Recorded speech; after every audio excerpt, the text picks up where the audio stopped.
إن الله وملائكته يصلون على النبي يا أيها الذين آمنوا صلوا عليه وسلموا تسليما. اللهم صل على سيدنا ومولانا محمد وعلى آل سيدنا ومولانا محمد وعلى آله وأصحابه وبارك وسلم كثيرا كثيرا. أعوذ بالله من الشيطان الرجيم. بسم الله الرحمن الرحيم. وكلوا واشربوا حتى يتبين لكم الخيط الأبيض من الخيط الأسود من الفجر ثم أتموا الصيام إلى الليل ولا تباشرهن وأنتم عاكفون في المساجد تلك حدود الله فلا تقربوها كذلك يبين الله آياته للناس لعلهم يتقون. صدق اللہ العلی العظیم. اور کھاؤ اور پیو یہاں تک کہ ظاہر ہو جائے واسطے تمہارے ڈورا سفید ڈورے کالے سے فجر سے، پھر پورا کرو تم روزوں کو رات تک، اور نہ صحبت کرو ان عورتوں سے حالانکہ تم ٹھہرنے والے ہو بیچ مسجدوں کے، یہ حدیں ہیں اللہ کی، پس نہ قریب جاؤ ان کے. اسی طرح بیان کرتا ہے اللہ آیتیں اپنی واسطے لوگوں کے تاکہ وہ پرہیزگار ہوں. اور تفسیر میں جو لکھا جاتا ہے ویسے لکھا جاتا ہے کہ اور کھاؤ اور پیو یہاں تک کہ تمہارے لیے ظاہر ہو جائے سفید کا ڈورا سیاہی کے ڈورے سے ہوا پھوٹ کر، پھر رات آنے تک روزے پورے کرو اور عورتوں کو ہاتھ نہ لگاؤ جب تم مسجدوں میں اعتکاف سے ہو. یہ اللہ کی حدیں ہیں، ان کے پاس نہ جاؤ. اللہ یوں ہی بیان کرتا ہے لوگوں سے اپنی آیتیں کہ کہیں انہیں پرہیزگاری ملے. سبحان اللہ. اس آیت کا پچھلی آیتوں سے طرح تعلق ہے. یہ جملہ پچھلی آیت ہی کا جز ہے. پہلے روزوں کی رات میں جمع کی اجازت دی گئی اور اب صبح تک کھانے پینے کی اجازت دی جا رہی ہے، کیونکہ یہ چیزیں جمع سے بھی زیادہ ضروری ہیں. پہلے جملے میں جمع کی اجازت کا ذکر تھا، اب جمع وغیرہ کی انتہا کا ذکر ہے کہ صبح ہونے پر یہ سب کام بند کر دو. پچھلی آیتوں میں روزوں کا ذکر ہوا، اب اعتکاف کے حکم بیان ہو رہے ہیں، کیونکہ اکثر اعتکاف روزے کے ساتھ ہی ہوتا ہے، اور اس کو روزے سے بہت مشابہت بھی ہے کہ روزے میں کھانے پینے سے پرہیز ہوتا ہے اور اعتکاف میں مسجد سے نکلنے سے پرہیز ہوتا ہے. اب یہ آیت کا جو شان نزول ہے کہ کس وقت یہ آیت نازل ہوئی، یہ آیت کا ٹکڑا جو نازل ہوا، شروع اسلام میں روزے کی راتوں میں سونے سے پہلے کھانے پینے کی اجازت تھی. سونے یا عشاء کے بعد سب کچھ حرام ہو جاتا تھا. ایک صحابی تھے سرما ابن خیس، یہ متقی آدمی تھے کہ دن بھر محنت کرتے تھے. ایک دن روزے کی حالت میں دن بھر کام کیا، شام کو گھر آئے، بیوی سے کھانا مانگا، پکانے میں مصروف ہوئیں. یہ لیٹ گئے، تھکے تو تھے ہی، آنکھ لگ گئی. جب بیوی نے کھانا تیار کر کے انہیں بیدار کیا تو انہوں نے کھانے سے انکار کر دیا، کیونکہ اب کھانا حرام ہو چکا تھا، اور ایسی حالت میں دوسرا روزہ رکھ لیا جس سے بہت کمزور ہو گئے اور دوپہر کو غشی آ گئی. ان کے حق میں یہ آیت کریمہ نازل ہوئی. تفسیر خزانہ عرفان میں لکھا ہوا ہے. اور ایک واقعہ عادی ابن ماتم رضی اللہ عنہ فرماتے ہیں کہ میں سفید و کالے ڈورے سے دنیاوی دھاگے سمجھا. میں نے دونوں قسم کے دھاگے اپنے تکیے کے نیچے رکھے اور رات کو اٹھ اٹھ کر انہیں دیکھتا تھا کہ ان کا رنگ کب ظاہر ہو. مجھے تو کچھ بھی نظر نہ پڑا. صبح کے وقت بارگاہ نبوت میں حاضر ہو کر یہ واقعہ عرض کیا. آپ نے تبسم فرماتے ہوئے فرمایا کہ تب تو تمہارا تکیہ بڑا فراخ ہے، یعنی وہ ڈورے جو یہاں مراد ہیں تمہارے تکیے کے نیچے نہیں آ سکتے. اس سے تو دن کی سفیدی اور رات کی سیاہی مراد ہے.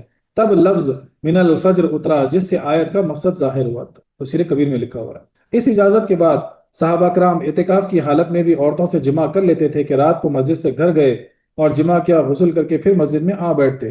تب اعتکاف کے احکام نازل ہوئے جس میں فرمایا گیا کہ رات کو جماعت کی اجازت اس کے لیے ہے جو متکف نہ ہو. تفسیر روح البیان میں لکھا ہوا ہے.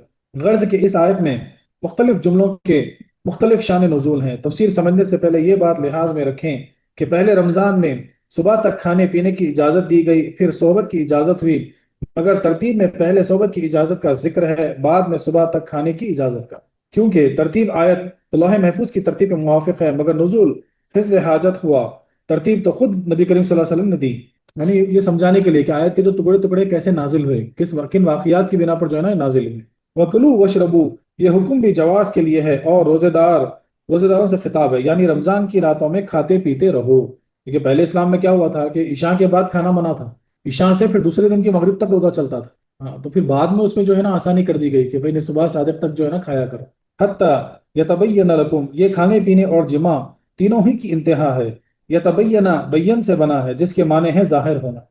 باب تفعل میں آ کر معنی ہوئے کہ خوب ظاہر ہو جائے، یا تو اس طرح کہ تم خود دیکھ لو یا اس طرح کے علم اوقات یعنی جنتری سے معلوم کرو، فقط شبہ معتبر نہیں، یعنی ڈاؤٹ نہیں ہونا چاہیے، یا تو جو ہے نا خود سے معلوم کرو یا پھر جو ہے نا جنتری وغیرہ کے اعتبار سے معلوم کرو۔ الخیط الابید من الخیط الاسود، خیط دھاگے کو کہتے ہیں، اسی لیے سوئی کو خیاط اور درزی کو قیاد کہا جاتا ہے کہ انہیں ڈورے سے تعلق ہے، چونکہ سب سے پہلے صبح کی سفیدی مشرق میں ڈورے کی طرح باریک سی نمودار ہوتی ہے، جس کے ساتھ رات کی سیاہی بھی باریک ڈورے کی طرح بن جاتی ہے، اور معلوم ایسا ہوتا ہے کہ کالے اور سفید ڈورے ملے ہوئے ہیں، لہذا اس حالت کو سفید اور کالے ڈورے سے بیان کیا گیا تاکہ معلوم ہو کہ روزہ پھوٹنے ہی شروع ہو جاتا ہے، چونکہ صبح کذب میں بھی کالے اور سفید دو لمبے ڈورے پڑتے ہیں، اسی لیے فرمایا گیا من الفجر، جس سے معلوم ہوا کہ شرعن غربن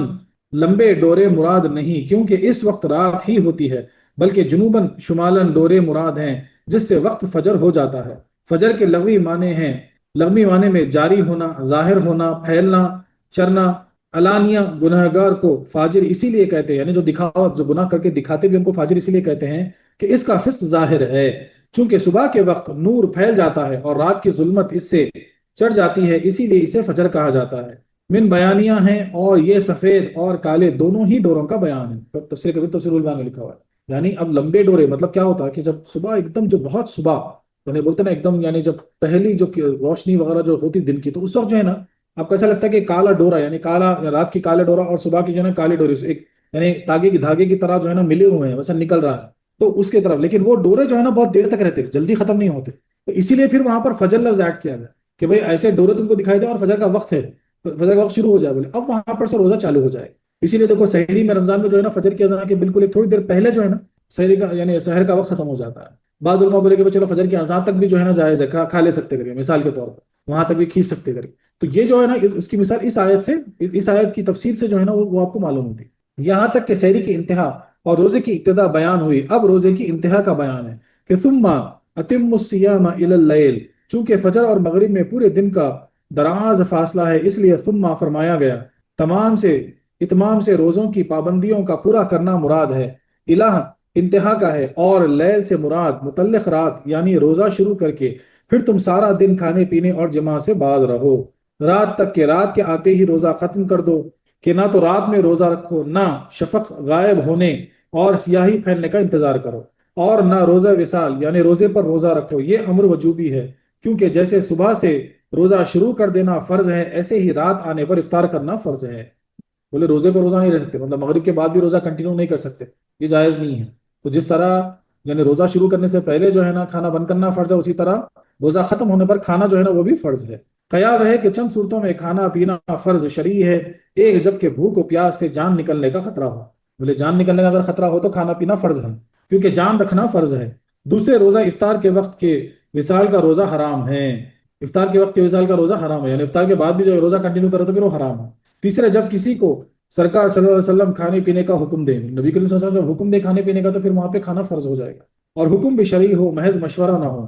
باقی عام حالات میں کھانا پینا سنت یا مباح ہے، روزے میں نماز میں حرام، نماز کی حالت میں روزے کی حالت میں کھانا پینا حرام ہے، لہٰذا بولتے ہیں نماز میں بھی آپ منہ میں کچھ رکھ کے نماز نہیں پڑھ سکتے، وہ حرام ہے، آپ کو کھانا ختم کر کے نماز پڑھنا پڑے گا، لہٰذا مرن بھرت رکھ کر جان دے دینا، بھوک کی ہڑتال کرنا یہ سخت منع ہے کہ حکم کلو کے خلاف ہے۔ یہاں تک روزے کی ابتدا اور انتہا اور اس کی پابندیاں بیان ہوئی، چونکہ بعض لوگوں کو گمان تھا کہ اعتکاف بھی روزے ہی کی طرح ہے، لہٰذا اس میں بھی دن بھر جماع حرام اور رات کو جائز، یہ وہم دور کرنے کے لیے فرمایا گیا کہ ولا تباشرونہن، اس کے لفظی معنی ہم پہلے بتا چکے ہیں، یہاں جماع مراد ہے نہ کہ فقط چھونا، یعنی عورتوں سے جماع نہ کرو جبکہ وانتم عاکفون فی المساجد، عاکفون اکفن سے بنا ہے جس کے معنی ہے ٹھہرنا اور پکڑنا، مقیم کو بھی عاکف کہا جاتا ہے، یا کفو علی اسنا من لہم، شریعت میں بانیت عبادت مسجد میں ٹہرنے کا نام اعتکاف ہے، یعنی مسجد میں اگر آپ عبادت کی نیت سے ٹہر جاتے ہیں تو اس کے معنی اعتکاف ہیں، اس کو اعتکاف کہا جائے گا۔ مساجد مسجدوں کی جمع ہے، اور مسجد بفتح جیم سجدے گاہ کو کہتے ہیں، مسجد بکثیر جیم نماز کی جگہ یا مکان، یہاں یہی مراد ہیں۔ مردوں کے لیے وہ مسجدیں مراد ہیں جن میں پنجگانہ نماز ہوتی ہے، عورتوں کے حق میں وہ جگہ مراد ہے جسے وہ اپنے گھر میں نماز کے لیے خاص کر لیں، تو مسجد، عورتوں کی مسجد گھر میں ہی ہوتی ہے، جہاں جگہ وہ اپنی نماز کے لیے خاص کر لیں وہ ان کے لیے مسجد ہے، اور مردوں کے لیے مسجدیں ہیں، وہ وہاں ہی اعتکاف بھی کر سکتی ہیں، اگر وہ اعتکاف کا ارادہ کرے تو وہاں پر اعتکاف کر سکتی ہیں، اگرچہ یہاں مردوں سے خطاب ہے لیکن عورتیں بھی اس میں داخل ہیں، لہٰذا شوہر اور بیوی میں سے کوئی بھی اعتکاف میں ہو تو جماع حرام ہوگا۔ تلک حدود اللہ، اس میں روزے اور اعتکاف کے سارے مذکورہ احکام کی طرف اشارہ ہے۔ حدود حد کی جمع ہے، جس کے معنی ہے انتہا یا آڑ اور روکنا۔ محروم کو محدود کہتے ہیں کہ وہ رزق سے رکا ہوا ہے۔ دربان کو حداد کہا جاتا ہے کہ وہ غیروں کو اندر آنے جانے سے روکتا ہے۔ لوہے کو حدید، چھری کی دھار کو حد، تیز نظر کو حدید کہا جاتا ہے کیونکہ اس میں بھی منع اور روک ہے۔ منطقی لوگ جو ہوتے ہیں جامع اور معنی تعریف کو حد کہتے ہیں کیونکہ وہ بھی غیر کو داخل نہیں ہونے دیتی، تفسیر کبیر میں لکھا ہوا ہے۔ یہاں آڑ کے معنی میں ہے، یعنی یہ احکام اللہ کی مقرر کی ہوئی حد ہیں اور آڑ ہیں جس پر حق و باطل کی انتہا ہے، اور ان کی مخالفت اور ان سے آگے بڑھنا منع ہے۔ یعنی جو اللہ کی حدود یعنی حد بتا دی گئی یہاں پہ کہ بھئی یہ آپ کے لیے آڑ ہے، یہاں سے آگے بڑھنا روک دیا گیا۔ تو جس طریقے سے یعنی جو سارے معاملات جو اب تک بیان ہوا آیت میں کہ ایک تو جو ہے نا روزے کی حالت میں کھانا پینا منع ہے، اللہ کی طرف سے جو ہے نا یہ حد بنا دی گئی۔ پھر اس کے بعد جو ہے نا روزے کی راتوں میں جماع کی اجازت دے دی گئی، کھانے پینے کی اجازت دے دی گئی، یہ سب جو ہے نا اللہ کی حد میں شامل ہو گئی۔ پھر اس کے بعد اعتکاف کی حالت میں جو ہے نا بولا کہ بھائی آپ اعتکاف کی حالت میں جو ہے نا صحابہ کرام شروع میں سمجھے تھے کہ جس طرح روزے میں رات میں جماع جو ہے نا کی پرمیشن مل گئی تو بولے دن میں مسجدوں میں اعتکاف رہتے تھے، رات میں گھر جا کے جو ہے نا اپنی بیوی کے ساتھ جماع کر کے پھر غسل وغیرہ کر کے واپس آ کے اعتکاف بیٹھ جاتے تھے۔ تو پھر جو ہے نا اعتکاف کے احکام آئے کہ نہیں، اعتکاف کی حالت میں دن اور رات دونوں میں جو ہے نا مسجد میں ہی رہنا عبادت کے ساتھ جو ہے نا، اور وہاں پر جو ہے نا یہ کام جائز نہیں ہے۔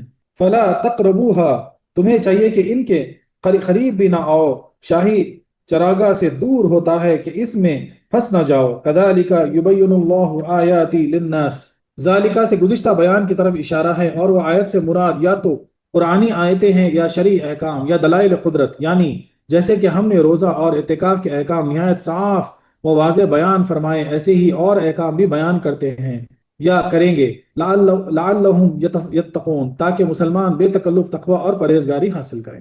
یہ اس آیت کا پورا جو ہے نا تفسیر ترجمہ ہوا۔ اب خلاصہ یہ ہے، یعنی ایک سمرائز فارم میں اگر اس کو ہم سمجھیں تو یہ ایسا ہے کہ اے مسلمانوں، جیسا کہ تمہیں روزے کی راتوں میں جمعہ کی اجازت ہے، ایسے ہی تمہیں یہ بھی اختیار دیا جاتا ہے کہ رات میں کھاتے پیتے رہو یہاں تک کہ صبح کا سفید ڈورا رات کے کالے ڈورے سے ظاہر ہو جائے، یعنی پو پھوٹ کر صبح صادق نمودار ہو جائے، پھر اس وقت سے شروع کر کے رات آنے تک روزے پورے کرو۔ اور یہ بھی خیال رکھو کہ اعتکاف میں کسی قدر زیادہ پابندی ہے، وہ یہ کہ جب تم مسجدوں میں اعتکاف سے ہو تو کسی وقت بھی بیوی سے جمع نہ کرو، نہ دن میں نہ رات میں، کیونکہ روزہ تو شام کو ختم ہو جاتا ہے مگر اعتکاف کسی وقت ختم نہیں ہوتا ہے۔ یہ جو کچھ احکام بیان ہوئے یہ اللہ کی مقرر کی ہوئی حدیں ہیں، ان کو توڑنا تو کیا مانے ان کے قریب بھی نہ جاؤ، اور حرام سے بچنے کے لیے شبہ کی چیزوں سے بھی بچو۔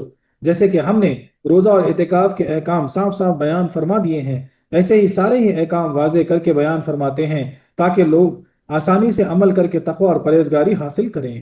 خیال رہے کہ چند وجوہ سے اعتکاف روزے سے مناسبت رکھتا ہے، اسی لیے رب تعالیٰ نے روزے کے ساتھ اعتکاف کا ذکر فرمایا۔ ایک ہے کہ اعتکاف کے لیے روزہ ایسا لازمی ہے جیسے نماز کے لیے ربو قبلہ ہونا، دوسرے یہ کہ روزے کی طرح اعتکاف میں بھی عشق کا غلبہ ہے، اسی لیے عقل اس کے سمجھنے میں قاصر ہے۔ سمجھ میں نہیں آتا کہ مسجد میں بیٹھ جانا عبادت کیوں بن گیا؟ بولے اعتکاف کی حالت میں جو ہے نا روزہ فرض ہے، اسی لیے جو ہے نا روزے کے ساتھ اعتکاف جڑا ہوا ہے، اس لیے روزے کے ساتھ اللہ تعالیٰ نے اعتکاف کا ذکر فرمایا۔ تیسرا یہ کہ جیسے روزے میں حلال روزیوں کو حرام فرما دیا گیا، ایسے ہی اعتکاف میں بھی حلال چیزوں پر پابندیاں لگا دی گئی۔ اب حلال روزی ہے آپ کے پاس، حلال کما کے آپ لے کے آئے، لیکن پھر بھی روزے کے حالت میں نہیں کھا سکتے، اس پابندی ہے۔ تو اسی طرح اعتکاف میں بھی بہت سارے حلال چیزوں سے پابندیاں۔ چوتھا یہ کہ جیسے روزے دار پر لازم ہو جاتا ہے کہ سوتے جاگتے چلتے پھرتے روزہ منہ میں رہتا ہے اور روزے دار ہر حال میں عابد رہتا ہے، یعنی بات گزار رہتا ہے، ایسے ہی اعتکاف معتکف کو لازم ہو جاتا ہے کہ سوتے جاگتے کھاتے پیتے معتکف عبادت میں رہتا ہے۔ بہرحال اعتکاف روزے سے بہت ہی مناسبت رکھتا ہے، ان وجوہ سے اس کے احکام روزے کے احکام کے ساتھ ذکر ہوئے۔ تو اعتکاف کی حالت میں ہر عمل عبادت ہے، جس طرح روزے کی حالت میں ہر عمل عبادت ہے، ویسے اعتکاف کی حالت میں ہر عمل عبادت ہے۔ اعتکاف کے فضائل و مسائل، اب اعتکاف کے متعلق جو ہے نا کچھ چند باتیں یہاں پر ہیں۔ اعتکاف بہت پرانی عبادت ہے، گزشتہ پیغمبروں کے دین میں بھی جاری تھی۔ رب تعالیٰ نے سیدنا ابراہیم علیہ السلام کو حکم دیا تھا کہ میرے گھر یعنی کعبہ معظمہ کو طواف کرنے والے اور اعتکاف کرنے والوں کے لیے پاک و صاف رکھو۔ معلوم ہوا کہ دین ابراہیم میں بھی اعتکاف تھا۔ اس کے بے شمار فضائل ہیں، ان میں سے کچھ عرض کیے جاتے ہیں۔ ایک، بعض دینوں میں ترک دنیا بہترین عبادت ہے۔ اسلام نے اس طرح ترک دنیا کرایا جس سے دنیاوی کاروبار بھی بند نہ ہو اور لوگ تاریک دنیا بھی نہ ہو جائیں۔ یعنی ماہ رمضان میں کچھ دن گھر یہ بار چھوڑ کر، بال بچوں سے منہ موڑ کر خانے خدا میں آ بیٹھیں اور جلود سے نکل کر خلود کے مزے لیں۔ یہ ترک دنیا جوگی اور سادھو بننے سے بدرجے بدرجہ بہتر ہے۔ یعنی بہت سی، اسلام سے پہلے بھی جو ہے نا اعتکاف کا جو ہے نا سلسلہ چالو تھا۔ جس وقت ابراہیم علیہ السلام، اسماعیل علیہ السلام کعبہ موضوع بنائے، ہم پڑھے دیکھو تفسیر میں بنایا، تو وہاں پہ اللہ نے حکم دیا کہ بھئی میرے گھر کو جو ہے نا طواف کرنے والوں کے لیے، اعتکاف کرنے والوں کے لیے پاک و صاف کرو، کہ مطلب اعتکاف اس وقت بھی تھا۔ اور بہت سارے مذہبوں میں ہے کہ وہ دنیا چھوڑ دو، سادھو بن جاؤ، مثال کے طور پر تاریک دنیا ہو جاؤ، لیکن اسلام نے جو ہے نا اسے منع فرمایا۔ لیکن پھر بھی یہ عبادت ہم کو، یہ عبادت کا موقع بھی ہم کو دے دیا۔ وہ کیسے؟ کہ بھئی چند دنوں کے لیے جو ہے نا سب چھوڑ کے، بیوی بچوں کو چھوڑ کے، کاروبار چھوڑ کے، ہر وہ چیز چھوڑ کے خانے خدا میں آ کے بیٹھ جاؤ، اس کی عبادت میں لگ جاؤ، تاکہ وہ مزہ بھی تم کو، وہ جو ہے نا فضیلت بھی تم کو مل جائے۔ متکف اس بھکاری کی طرح ہے جو غنی کے دروازے پر اڑ کر بیٹھ جائے اور کہے کہ میں تو لے کر ہی جاؤں گا، ایسے ہی یہ بھی اللہ کے دروازے پر اڑ کر بیٹھ جاتا ہے کہ بغیر لیے نہیں ہٹتا۔ دروازے والے کو اپنے دروازے کی لاج ہوتی ہے، مسجد والے کو اپنے دروازے کا لحاظ ہے، ضرور دے کر ہی بھیجے گا مگر اخلاص شرط ہے۔ اللہ اکبر، سبحان اللہ سبحان اللہ، کیا پیاری بات ہے۔ دیکھ بولے بھائی کوئی ضدی جو ہے نا مانگنے والا ہے، کوئی امیر آدمی کے چوکھٹ پہ آ کے بیٹھ گیا اور بولے جب تک نہیں دی نہیں جاؤں گا، اور پھر جو امیر آدمی ہے اس کو بھی شرم آ جاتی ہے، بولے میرے گھر کے سامنے آ کے بیٹھا، بولے ایسا نہیں کہ جو ہے نا خالی ہاتھ چلا جائے، کچھ تو کچھ دے دو۔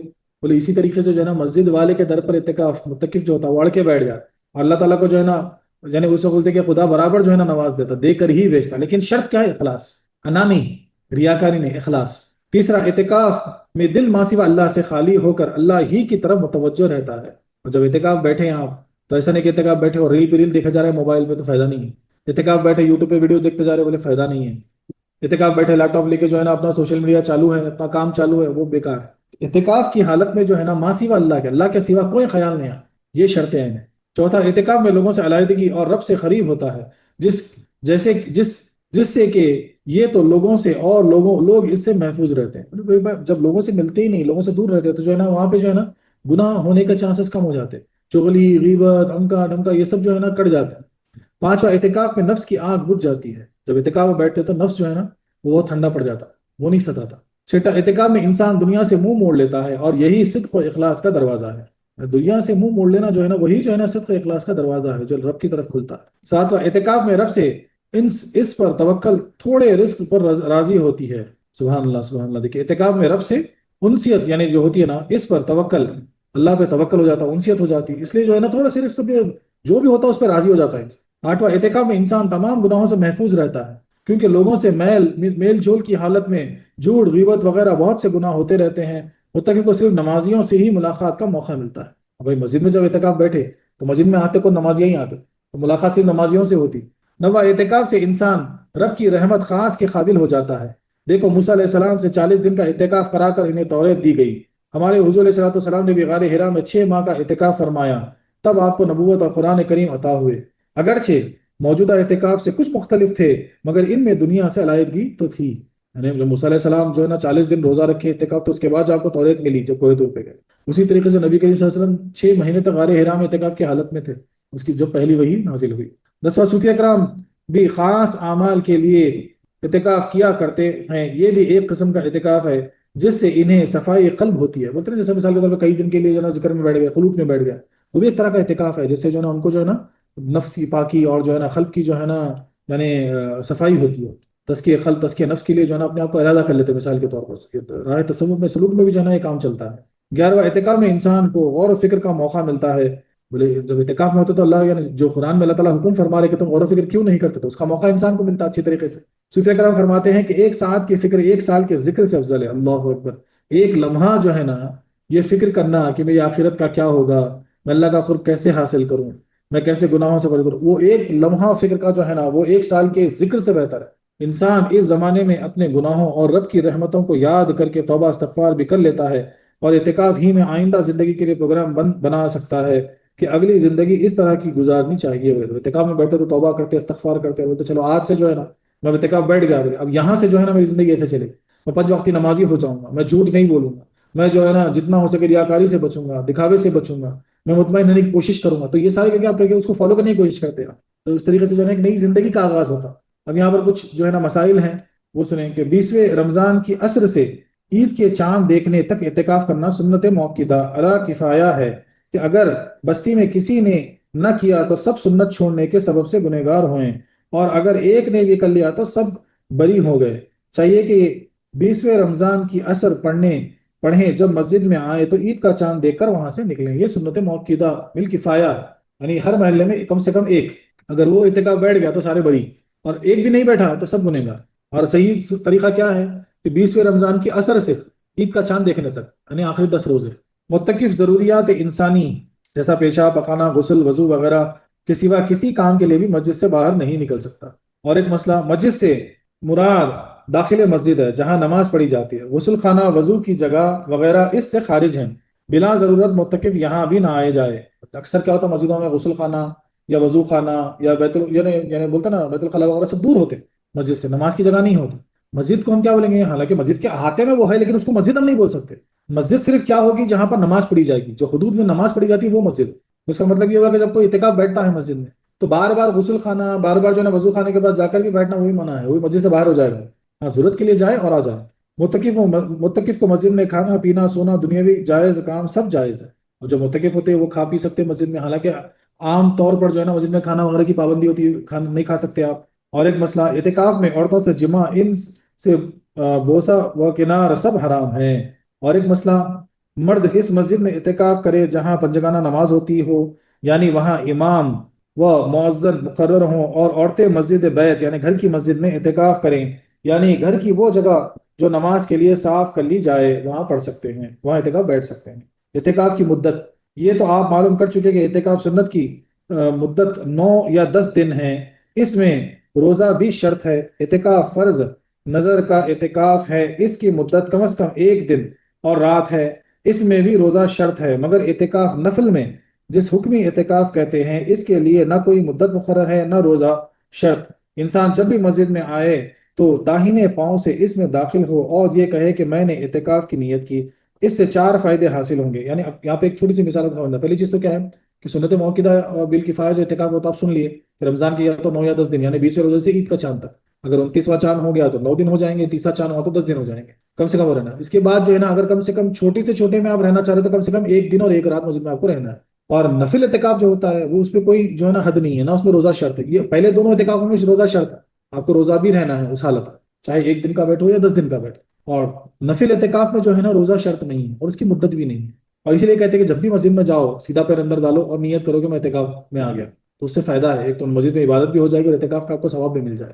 سبحان اللہ۔ اور اس سے دیکھو 4 فائدے بھی حاصل ہوتے ہیں۔ ایک تو جب تک مسجد میں رہے گا اعتکاف کا ثواب پائے گا، دوسرے مسجد میں کھانا پینا بھی جائز ہو جائے گا۔ اب یہ نہیں کہ وہ ٹفن کھانا ہے تو میں اعتکاف کو بول کے نیت ڈال کے ٹفن کھانے نہیں جانا، یعنی مقصد، یعنی ایک مثال سمجھائی جا رہی ہے کہ اگر جو ہے نا ایسی ضرورت پڑے تو چلو یہ بھی جائز ہو جائے گا۔ تیسرے مسجد میں سو بھی سکے گا، بولے کبھی آرام کرنے کے لیے آپ مسجد میں گھس گئے تو اعتکاف کی نیت سے چلے جاؤ، آپ کا سونا بھی عبادت ہو جائے گا۔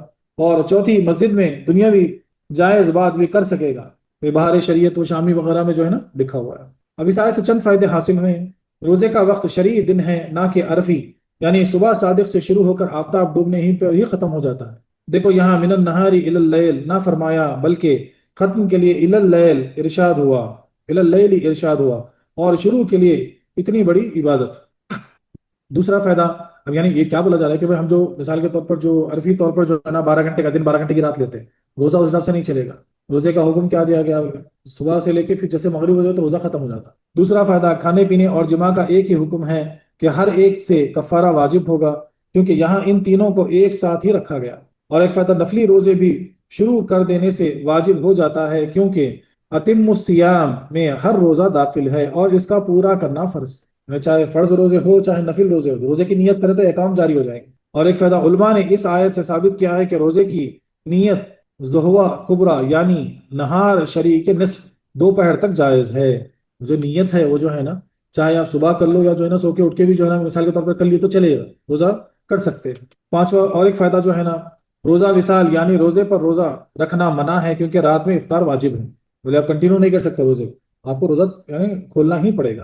اور ایک فائدہ، حضور علیہ السلام پر یہ حکم جاری نہیں کیونکہ آپ ایسے روزے رکھتے تھے، چنانچہ آپ نے اولاً 7 دن کا، پھر 5 دن کا، پھر 3 دن کا روزہ رکھا ہے۔ جب صحابہ کرام نے بھی ایسا روزہ رکھنا چاہا تو انہیں منع فرما دیا اور فرمایا تم میں ہم جیسا کون ہے، ہمیں تو رب کھلاتا پلاتا ہے۔ سبحان اللہ، تفسیر کبھی وہ حدیث وغیرہ بھی اس کی مل جاتی کہ سرکار جو ہے نا کبھی 7 دن کے روزے رہ جاتے تھے ایک ساتھ، کبھی 3 دن، کبھی ایک دن۔ صحابہ کرام وہ دیکھ کر جو ہے نا آپ کی سنت اگر کرنے کے تو آپ نے منع فرما دیا۔ کئی ایسے کام سرکار جو کیے وہ آپ منع بھی فرماتے ہیں، آپ نے منع فرمایا کہ بولے ایسا تم مت کرو، بولے ہمارے لیے تم نہیں، ہم کو رب نے کہا کھلاتا ہے۔ سبحان اللہ۔ اور ایک فائدہ، نماز روزے کے اوقات جاننا فرض ہے کہ اس پر یہ عبادتیں موقف ہیں، موقوف ہیں۔ اور ایک فائدہ، مرد کا اعتکاف مسجد میں ہی ہوگا، جیسا کہ فی المساجد سے معلوم ہو، مرد کا اعتکاف مسجد میں ہی ہوگا، گھر میں مرد اعتکاف نہیں بیٹھ سکتا۔ اعتکاف میں بیوی سے جمع اور جمع کے کام یعنی بوسہ و کنار وغیرہ حرام ہیں، باقی بغیر شوہر چھونا جائز ہے۔ یہاں مباشرت سے جمع ہی مراد ہے۔ حضرت عائشہ رضی اللہ عنہا حضور علیہ الصلوۃ والسلام کے سر مبارک میں بحالت اعتکاف کنگھی کرتی تھیں۔ ہاں تو چھونا وغیرہ جائز ہے، تو جمع جائز نہیں ہے۔ جیسا عائشہ جو ہے نا رضی اللہ عنہا، آپ نبی کریم صلی اللہ علیہ وسلم کے سر میں کنگھی بھی کیا کرتی تھی آپ کے اعتکاف کی حالت۔ اور ایک فائدہ، اگر کسی کو سحری میں صبح کا شبہ ہو جائے اور وہ کھائے تب بھی روزہ ہو جائے گا، کیونکہ کھانا بند کرنے کے لیے صبح کا یقین ضروری ہے، جیسا کہ یتبین سے معلوم۔ بولے بھی کبھی کوئی لیٹ کھا لے رہے، ایسا کہ جو نا ایسا دکھ رہا ہے کہ اجالا ہو گیا، کچھ ہو گیا تو پریشان مت ہو، روزہ کنٹینیو کر لو۔ سبحان اللہ سبحان اللہ۔ صوفیہ کرام فرماتے ہیں کہ اے راہ محبت طے کرنے والو، تم اس وادی کو طے کرتے ہوئے نفس کے حقوق بھی ادا کیے جاؤ اور کھاتے پیتے جاؤ، یہاں تک کہ شب فراق کی ظلمت ختم ہو اور صبح وصال طلوع ہو اور مشرق حضور سے شعاع نور کا ظہور ہو۔ اس وقت تم دنیاوی سارے کام ترک کر کے راغب اللہ ہو جاؤ، پھر واجب، پھر جب اس میں فطور واقع ہو اور کبھی غفلت کی رات آ جائے تو پھر نفس کے حقوق ادا کر لو، اپنی زندگی یوں ہی گزار دو کہ پھر بوقت ظہور تک دنیا اور بوقت غفلت ادائے حقوق، تاکہ تمہارا دین بھی قائم رہے اور دنیا بھی۔ یہ یعنی اب کیا مثال سے کیا پیاری مثال سمجھائی جا رہی ہے، دیکھو جو راہ سلوک میں ہے، جو یعنی تصوف میں ہے، راہ سلوک میں ہے اور اللہ کی جو ہے نا معرفت میں گامزن ہے، راہ میں گامزن ہے، تو جب تم جو ہے نا تم کو ایسا محسوس ہو کہ جو ہے نا وہ نور کی تجلیات تم پہ ظاہر ہوئی، وہ شعاع انوار جو ہے نا تم پہ پڑ لیں گے، تو اس وقت جو ہے نا سب کچھ چھوڑ کے جو ہے نا بس اس کے فراغ میں لگ جاؤ۔ ہاں لیکن جب پھر وہ چیز کچھ وقت کے لیے بند ہوتی ہے، اس میں فطور آتا ہے یا غفلت آتی ہے، تب جو ہے نا پھر اپنے دنیاوی کام میں لگ جاؤ، دنیاوی فرائض کا انجام وغیرہ دو، اور پھر جو ہے نا جیسے وہ کیفیت طاری ہوئی تو پھر جو ہے نا اسی کی طرف رجوع ہو جاؤ اور جو ہے نا ذکر و فکر میں لگ جاؤ، عبادتوں میں لگ جاؤ۔ یہ بھی خیال رکھنا کہ جب تم مسجد قلب میں اعتکاف سے ہو، جب مسجد قلب میں تم اعتکاف سے ہو تو اس وقت نفوس سے تعلق بالکل ترک کر دو، ورنہ تمہارا وقت عزیز ضائع ہوگا اور قلب اعتکاف ٹوٹ جائے گا۔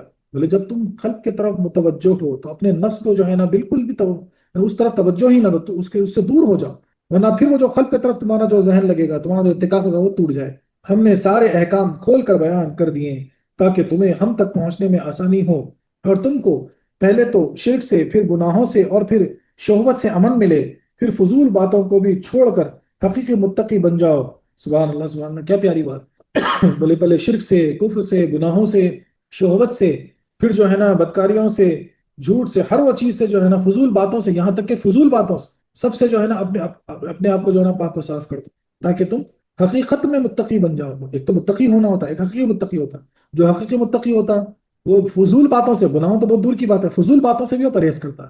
تو شیخ سعدی فرماتے ہیں یعنی جب رب کے یہاں سے پاک آئے ہو تو پاک ہی جاؤ۔ اللہ اکبر، کیا بڑی بات ہے، دیکھیں بولے رب کے یہاں سے جب تم پاک پیدا ہوئے دنیا میں تو رب کے پاس بھی پاک ہو کر جاؤ، پاک خاک میں اپنا جسم ناپاک کر کے نہ لے جاؤ۔ اللہ اکبر اللہ اکبر۔ اور جہاں تک ہو سکے گناہوں کا بوجھ زیادہ نہ بڑھاؤ، کیونکہ مسافر کے ساتھ جتنا سامان اتنی ہی مصیبت۔ اللہ اکبر۔ از ابن عربی، تفسیر ابن عربی اور جو نرول بیان وغیرہ میں جو ہے نا اس کا ایسا لکھا ہو، یعنی بولتے کہ بھائی اب جتنا بڑا بیگ آپ کے پاس ہے، جتنا زیادہ سامان ہے، سفر میں اتنی تکلیف، اس لیے بولے گناہوں کا بہت زیادہ مت پڑھاؤ، جتنا زیادہ بڑھے گا اتنی تکلیف ہوگی۔ اور سب سے پیاری بات تو یہ لگی کہ بھائی آپ جب تم پاک پیدا کیے گئے، اللہ نے تم کو پاک بھیجا، دیکھو جو بچہ پیدا ہوتا ہے تو پاک ہوتا نا، معصوم ہوتا ہے، گناہوں سے، ہر وہ چیز سے پاک ہوتا ہے، اسی لیے بچوں کو جنت کا پھول کہتے ہیں نا۔ تو بولے پاک ہو کر پھر ناپاک ہو کے جو ہے نا پاک جگہ مت جاؤ۔ صوفیہ فرماتے ہیں کہ انسان اپنی حد میں رہے تو انسان ہے، اگر حد سے بڑھیں تو جانور بلکہ شیطان ہیں۔ دریا کا پانی اپنی حد میں ہے تو رواں ہے، حد سے آگے بڑھ جائے تو طغیان ہے۔ تو جب دریا کا پانی بہتا بھائی اپنی حد میں ہے تو بہت فائدہ مند ہے، لیکن بڑھ گیا تو پھر طغیان بن جائے گا، لے ڈوبے گا۔ لیکن انسان ویسے اپنی حد میں رہے تو انسان، حد سے باہر گیا تو پھر جانور ہے یا پھر شیطان۔ سلطنت کی بھی حدیں ہوتی ہیں اور کھیتوں باغوں کی بھی، مکانات کی بھی، جو کوئی اپنے حد سے نکل کر دوسرے کی حد میں داخل ہوگا وہ مجرم ہو جائے۔ ایسے ہی مسلمان کے لیے بھی اللہ نے حد مقرر کی ہے، روحانی حدیں ہیں، نفسانی حدیں ہیں، شیطانی حدیں ہیں، اور یہ سب جدا جدا ہیں۔ ہماری آنکھ، کان، ہاتھ، پاؤں کی حدیں مقرر ہیں۔ سچ سچ بولتا رہے ایمانی حد میں رہے گا، جھوٹ بولا تو نفسانی حد میں داخل ہو گیا۔ جب تک سچ بولے گا ایمانی حد میں، جیسے جھوٹ زبان سے بولنا شروع کیا نفسانی حد میں چلا گیا، کفر بکا تو شیطانی حد میں چلے چلے گیا، قرآن و کعبہ مدینہ منورہ کو دیکھا تو رحمانی حد میں رہے، لیکن اگر اسی آنکھ سے حرام چیزیں دیکھے تو نفسانی یا شیطانی حد میں پہنچ جائے گا۔ اسی لیے ارشاد ہوا تل کا حدود اللہ الخ، جو جانور مالک کے مقرر کردہ باڑے کی حد میں رہتا ہے وہ شیر بھیڑیے سے بچا رہتا ہے، جو اس کی حد کو توڑتا ہے وہ ان کا شکار ہو جاتا ہے۔ دنیا میں شیطان، نفس امارہ شکاری جانور ہیں، اسلام اللہ کا باڑا ہے، اسلامی احکام اسی باڑے کے حدود ہیں، جو ان حدود میں ہیں شیطان سے محفوظ ہے، جس نے انہیں توڑا وہ کسی چیز کا شکار ہو گیا۔ اللہ تعالیٰ اپنے فضل سے ہمیں اپنی حدود میں رہنے کی توفیق بخشے، آمین یا رب العالمین۔ بولے جو حد اللہ تعالیٰ نے ہم کو مقرر کی ہے، جس کا قرآن میں ذکر ہے، وہ اسلامی حد ہے، وہ یہ احکام ہے، اگر ان میں ہم پابند رہیں تو پھر ہم اس کے حدود میں، اور بھیڑیا اور یعنی شیر سے جنا محفوظ ہیں، جیسے جو نفس ہے یا شیطان ہے مثال کے طور پر اس سے محفوظ ہے۔ اور دیکھو جب تک سچ بولے تو ایمانی حد میں ہے، جیسے جھوٹ بولے تو پھر جو ہے نا شیطانی حد میں پہنچ گئے یا نفسانی حد میں پہنچ گئے، کفر بکے تو شیطانی حد میں پہنچ گئے۔ اللہ اکبر اللہ اکبر۔ اور جو ہے نا اسی لیے کہتے ہیں کہ مدینہ منورہ، کعبہ معظمہ، ان ساری چیزوں کو آنکھوں سے دیکھے، حرام چیزوں سے پرہیز کرے تو وہ رحمانی حد میں ہے۔ سبحان اللہ سبحان اللہ۔ تو یہ ساری حدیں اللہ تبارک و تعالیٰ نے ہمارے لیے بنائی جو ہمارے فائدے کے لیے ہیں۔ سبحان اللہ سبحان اللہ۔ وآخر دعوانا أن الحمد لله رب العالمين.